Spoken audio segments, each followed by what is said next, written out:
पृथ्वी पर राक्षसों के अत्याचार लगातार बढ़ने लगे।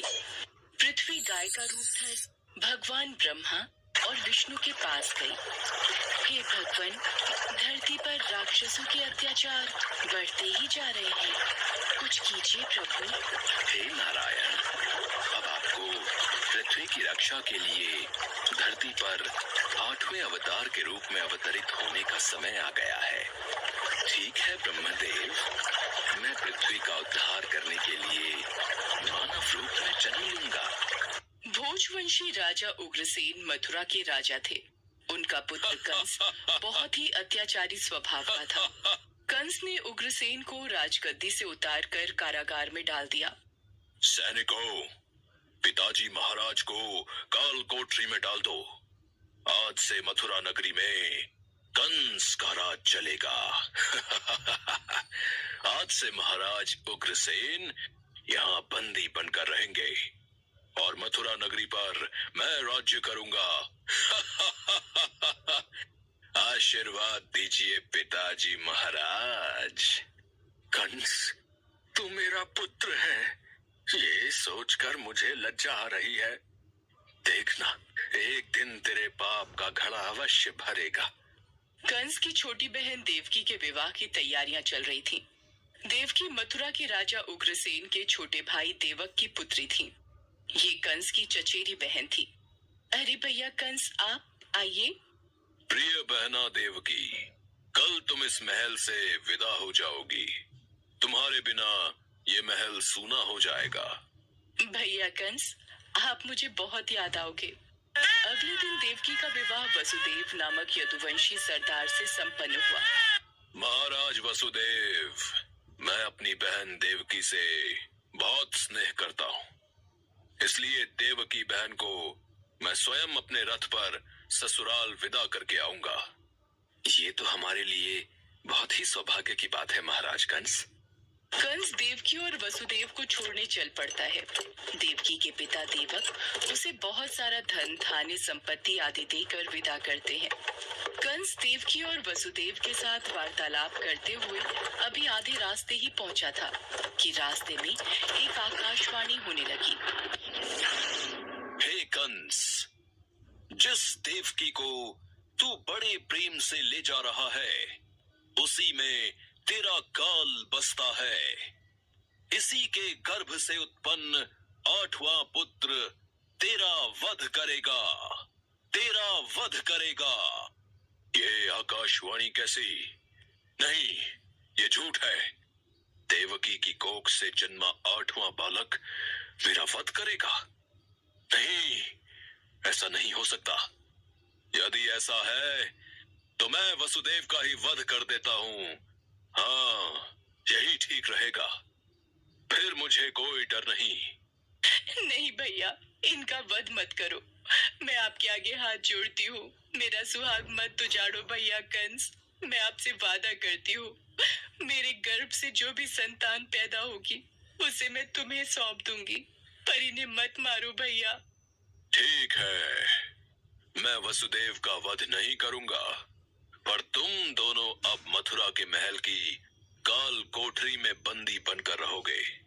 कंस, देवकी तुम्हारी प्रिय बहन है, मुझे काल कोठरी में बंद कर दो, पर देवकी को छोड़ दो।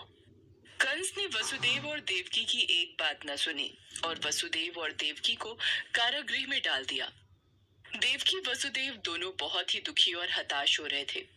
स्वामी, मेरी वजह से आज आपको कारागृह में रहना पड़ रहा है। मैं ही आपके लिए दुख और विपदा का कारण बनी हूँ। नहीं देवकी, नहीं, ऐसा मत कहो।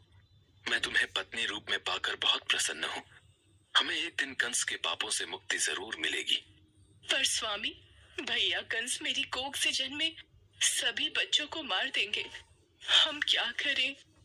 देवकी वसुदेव कारागृह में दुख भोग रहे थे। कंस देवकी और वसुदेव को धमकाता रहता था। वसुदेव देवकी के बच्चा पैदा होता और कंस कारागृह में आकर देवकी के हाथ से बच्चे को छीन लेता। ये पुत्र मुझे दे बहना। भैया, मेरे पुत्र को मत मारो भैया। नहीं स्वामी, हमारा पुत्र मैं अपने सामने ही अपने सभी पुत्रों का वध होते कैसे देख पाऊंगी। देवकी बेहोश हो जाती है। हे ईश्वर, कोई रास्ता दिखाओ। कंस के अत्याचारों से हमें कब मुक्ति मिलेगी प्रभु। देवकी, आंखें खोलो। कंस बहुत ही क्रूर और अत्याचारी राजा था, जिससे प्रजा बहुत डरती थी। दुराचारी कंस ने वसुदेव देवकी के 7 बच्चों को जन्म लेते ही मार डाला। अब 8वां बच्चा होने वाला था। देवकी के 8वें पुत्र के जन्म का समय निकट आ रहा है, इसलिए पहरा और भी बढ़ा दिया जाए। जो आज्ञा महाराज कंस। देवकी वसुदेव के कारागृह में बंदी रहने की बात नंद गांव में वसुदेव के मित्र नंद के कानों तक भी पहुंची। दुराचारी महाराज कंस ने वसुदेव और देवकी को कारागृह में बंदी बना रखा है। देवकी के 8वें पुत्र के जन्म का समय निकट आ रहा है और इधर यशोदा को भी बच्चा होने वाला है। मुझे उनकी सहायता करनी होगी। 8वें बच्चे की रक्षा का उपाय सोचना होगा। जिस समय वसुदेव देवकी को पुत्र पैदा हुआ, उसी समय संयोग से यशोदा के गर्भ से एक कन्या का जन्म हुआ, जो और कुछ नहीं सिर्फ माया थी। भाद्रपद के कृष्ण पक्ष की अष्टमी को रोहिणी नक्षत्र में श्री कृष्ण का जन्म हुआ। उनके जन्म लेते ही जेल की कोठरी में प्रकाश फैल गया। वासुदेव के सामने शंख चक्र गदा एवं पद्मधारी चतुर्भुज भगवान ने अपना रूप प्रकट कर कहा, वसुदेव, मैं बालक का रूप लेकर देवकी के गर्भ से जन्म ले चुका हूँ। मेरा ये अवतार कंस के संहार के लिए ही हुआ है।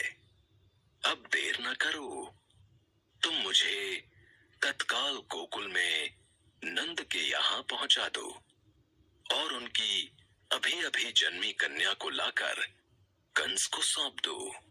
ये कहकर भगवान विष्णु अंतर्ध्यान हो गए। देखते ही देखते वसुदेव जी की हथकड़ियां अपने आप खुल गईं। कारागृह के द्वार अपने आप खुल गए। सभी पहरेदार सो गए। देवकी बेहोश अवस्था में थी। वसुदेव कृष्ण को एक टोकरी में रखकर गोकुल को चल दिए।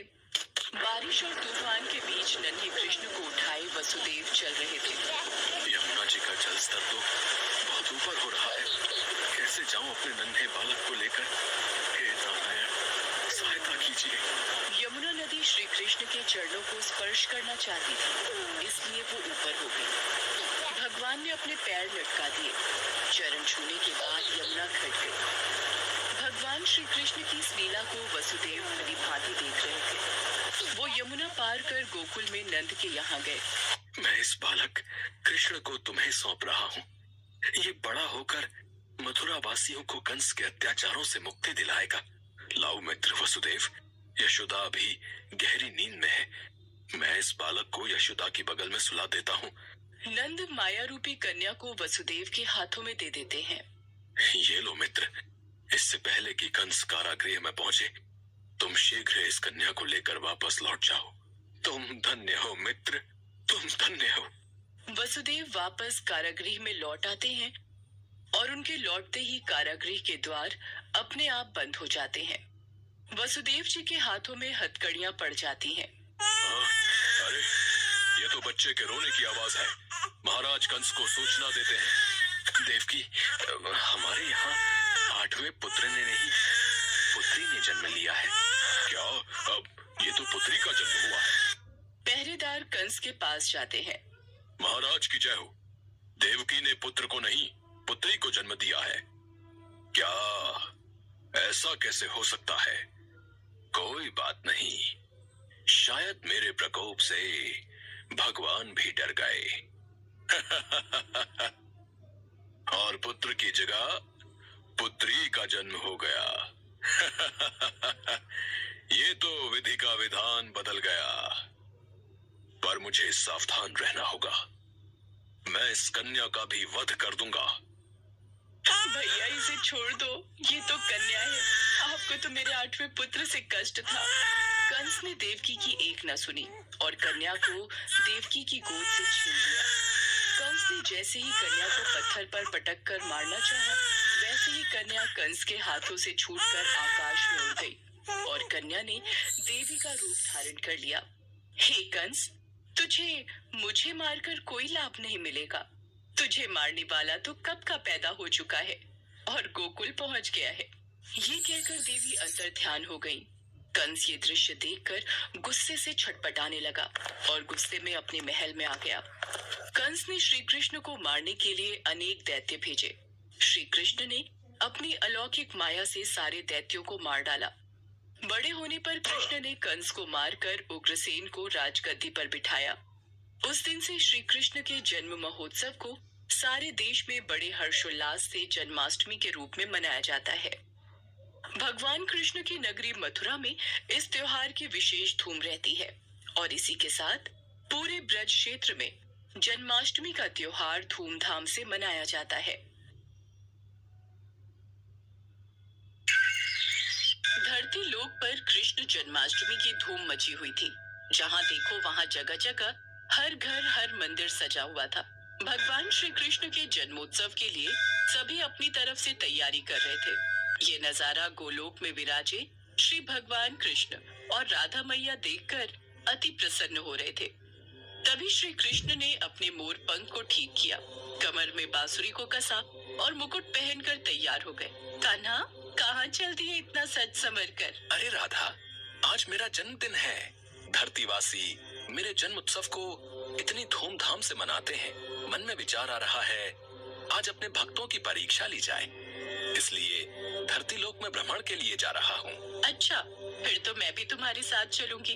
तुम्हारे बिना तो मैं अधूरा हूँ राधे।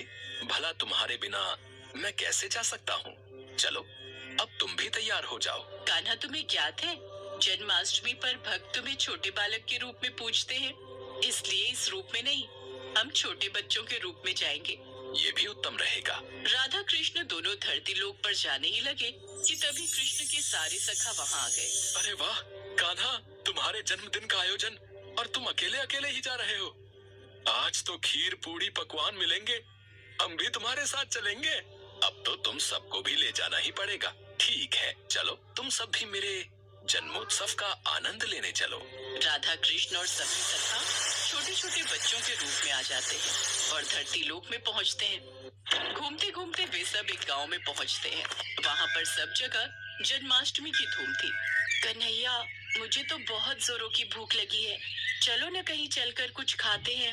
हाँ, राधा बिल्कुल ठीक कह रही है। चलो ना कान्हा, सब मिलकर कहीं बढ़िया बढ़िया पकवान खाते हैं। मन तो मेरा भी हो रहा है। चलो, वो सामने उस घर में चलते हैं। वहाँ लग रहा है बढ़िया बढ़िया जन्माष्टमी की सजावट हो रही है। मेरे जन्मदिन की खुशियाँ मनाई जा रही हैं। चलो, सब चलते हैं। अरे अरे अरे, ये तुम सब कहाँ चले आ रहे हो? चलो हटो, बाहर जाओ। पता नहीं कहाँ कहाँ से आ जाते हैं। मैं भगवान कृष्ण के भोग की तैयारी कर रही हूँ।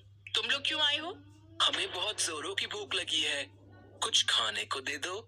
वाह, यहाँ तो पूरी हलवा सब्जी खीर, यहाँ तो बहुत कुछ है। अरे क्या बात है सुशीला, आरती का समय हो रहा है, अंदर आओ। बाहर क्यों खड़ी हो? हाँ हाँ, आ रही हूँ। दरवाजा बंद कर दो। चलो बच्चों, यहाँ से जाओ। कान्हा, इन्होंने तो द्वार बंद कर लिया। अब हम क्या करें? हम सबको बहुत जोरों की भूख लग रही है। ये कैसी बात हुई? तुम्हारा ही जन्मदिन मना रहे हैं और तुम्हें ही कुछ खाने को नहीं दिया। अरे सुदामा, इन्हें थोड़ी पता है कि मैं वास्तव में कृष्ण हूँ। ये तो मुझे एक साधारण बालक समझ रहे हैं। कोई बात नहीं सुदामा, कोई तो होगा जो हमें इस रूप में भोजन देगा। चलो और कहीं देखते हैं। राधा कृष्ण और सभी बालक बालिकाएं कुछ और जगह पर भी गए, पर वहाँ भी आरती और पूजन चल रहा था। कहीं भी उन्हें खाने को कुछ नहीं मिला। वे चलते चलते थक गए। मानो शरीर धारण किया है तो इतनी भूख तो सहन करनी ही होगी। बस एक आखिरी द्वार और खटखटाते हैं। अगर यहाँ नहीं मिला तो हम वापस गोलोक चले जाएंगे। ठीक है कान्हा, चलो इस घर में ही चलते हैं। थोड़ी और खीर दे। तुझे जब पता था कि मंदिर में खीर का प्रसाद बट रहा है तो तू थोड़ा ज्यादा नहीं ला सकती थी? माँ जी, मंदिर में बहुत भीड़ थी, बड़ी मुश्किल से नंबर आया तो मैं बस ये थोड़ा बहुत ही प्रसाद ला पाई। अरे अम्मा, खा लो ना। वैसे भी खीर खाए कितना समय हो गया। मजदूरी करते करते हाथों में छाले पड़ गए हैं। हमारी तो ऐसी किस्मत ही नहीं कि हम रोजाना ऐसी खीर पकवान खा सके। हाँ हाँ बेटा, ये ले, तू और ले ले। थोड़ा प्रसाद बचा है, मैं खा लेती हूँ। माँ, हमें बहुत भूख लगी है, कुछ खाने को दे दो। ये लो, पहले ही थोड़ी बहुत खीर है, उसमें से भी ये बच्चे भी मांगने आ गए। कुछ नहीं है यहाँ, चलो जाओ यहाँ से। रुको माँ, मैं दरवाजा बंद करके आता हूँ। सुनिए, आज जन्माष्टमी का त्योहार है, भगवान कृष्ण का जन्मदिन। ये बच्चे उन्हीं के रूप में लगता है झांकी लेकर निकले हैं। हो सकता है इन्हें रास्ते में भूख लगाई हो। थोड़ी सी खीर है मेरे पास, इन्हें दे देती हूँ। ऐसे द्वार पर आए बच्चों को भूखा भेजना मुझे ठीक नहीं लग रहा। माँ ये लो, तुम मेरी खीर भी इसमें से ले लो, मुझे इतनी सारी नहीं खानी। माँ, मेरे में से भी ले लो। अगर तुम अपनी दे दोगी तो तुम क्या खाओगी? राधा, इन बच्चों में अपनी माँ के प्रति कितना प्रेम है, मैं इनके लिए कुछ करना चाहिए। हाँ कान्हा, देखो तो इन्होंने अपनी सारी खीर हमें परोस दी। कैसे पागल हो तुम तीनों। बताओ, अपने हिस्से की खीर इन बच्चों में बांट रहे हो। इतनी मुश्किल से तो ये थोड़ा प्रसाद मिला था। अब तुम दोनों बच्चे कान खोलकर सुन लो, मैं अपनी खीर में से एक भी निवाला नहीं दूंगी। ये लो बच्चों, ज्यादा तो नहीं, थोड़ी थोड़ी खीर है, ये खा लो। बस इतनी सी खीर, इससे तो हमारा चींटी जैसा पेट भी नहीं भरेगा। एक काम करो, थोड़ी और खीर ले आओ। दादी, थोड़ी सी अपने में से दे दो ना। आज वैसे भी भगवान कृष्ण का जन्मदिन है, हमने भी तो नहीं खाई ना, हमने भी इनको दे दी। अब क्या करूं, तुम लोग इतना जोर दे रहे हो तो ये लो, थोड़ी सी मेरे में से भी दे दो। सावित्री, ये ले, थोड़ी मेरे से भी ले ले, फिर बोलेगी मैं अकेले अकेले खा गया। सावित्री के परिवार के लोगों की ऐसी सोच देखकर राधा कृष्ण मन ही मन बात करने लगे। कान्हा, यह तो बहुत थोड़ी खीर है, कुछ करो, इन सबको भी तो खीर खाने का मन है। अगर हम ये सारी खीर खा जाएंगे तो ये लोग क्या खाएंगे? चिंता मत करो राधे, इस परिवार के सदस्य भूखे नहीं रहेंगे। हमने यहाँ खीर खाई है और मेरे जन्मदिन के उत्सव पर ये खीर ना खाएं, ऐसा हो ही नहीं सकता। बताओ, इतने मन से मैं खीर खा रही थी, सारी इन बच्चों को दे रही है, क्या कर सकते हैं? दादी, खीर खाओगे? देख, मजाक उड़ा रहे हैं बच्चे। और दे खीर। अरे जब तुम्हें दे दी सारी खाने के लिए तो हम क्या खाएंगे, खाली बर्तन? दादी, आज कान्हा का जन्मदिन है, कान्हा को जब आप अपने हिस्से की खीर दे सकते हो तो कान्हा क्यों नहीं दे सकता? अभी रुको, मैं आपको ढेर सारी खीर देता हूँ, फिर आप भी खाओ और पड़ोसियों को भी खिलाओ। माँ जाओ, घर में जितने भी बर्तन हैं वो सब। बहू, अब छोटे बच्चे मजाक करने में बाज नहीं आएंगे। वैसे ही मुझे इन सब पर बहुत गुस्सा आ रहा है। सिर्फ तेरे कारण चुप हूँ, वरना मैं इन्हें कब का भगा देती। ये लो बच्चों, पता नहीं आज तुम सब क्या खेल खेल रहे हो। देखती जाओ माँ, आओ बच्चों, तुम भी देखो। फिर क्या था, सावित्री बर्तन रखती जाती और कृष्ण जी उसमें खीर भरते जाते, भरते जाते। देखते ही देखते सारे बर्तन खीर से भर गए। ये चमत्कार देखकर सब लोग दंग रह गए। बहू, हमारे भाग धन्य हो गए, ये तो साक्षात कान्हा पधारे हैं। हाँ हाँ, माखन चोर नंद किशोर हमारे द्वार आए हैं, खीर से हमारे पात्र भर दिए। हे कृष्ण मुरारी, अपना रूप दिखाओ। हे राधा मैया, अपना रूप दिखाओ, हमें दर्शन दो। सबकी प्रार्थना सुनकर राधा कृष्ण अपने रूप में आते हैं। उनके साथ साथ सुदामा और सभी सखा भी अपने रूप में आ जाते हैं। इतना सुंदर दृश्य देखकर सावित्री और उसके परिवार में सबकी आंखों में आंसू आ जाते हैं। माँ, ये सत्य है कि जो भी भक्त भूखों को भोजन कराता है, प्यासे को पानी पिलाता है, खुद भूखा रहकर घर आए भूखे जरूरतमंद को अपने हिस्से का निवाला देता है, मैं उसकी सहायता अवश्य करता हूँ। हम तो धरती पर भक्तों की परीक्षा हेतु आए थे और यहाँ इतने प्रेम से खीर खाकर मन प्रसन्न हो गया। कान्हा, आज जन्माष्टमी का पावन अवसर है और इन सब ने हमारी बहुत सेवा की है, तो इन्हें उस सेवा का फल हमें जरूर प्रदान करना चाहिए। हाँ राधे, अवश्य, हम इन्हें इनकी सेवा का फल जरूर देंगे। और फिर जहाँ जहाँ राधा कृष्ण ने हाथों को आशीर्वाद स्वरूप घुमाया, उस जगह धन के भंडार भर गए। सावित्री की छोटी सी टूटी फूटी झोपड़ी महल में बदल गई। उनके जीवन में सारे सुख वैभव आ गए, गरीबी और दरिद्रता दूर हो गई। सावित्री के परिवार में खुशियां देकर राधा कृष्ण और सभी ग्वाल बालों के संग वापस गोलोक लौट गए।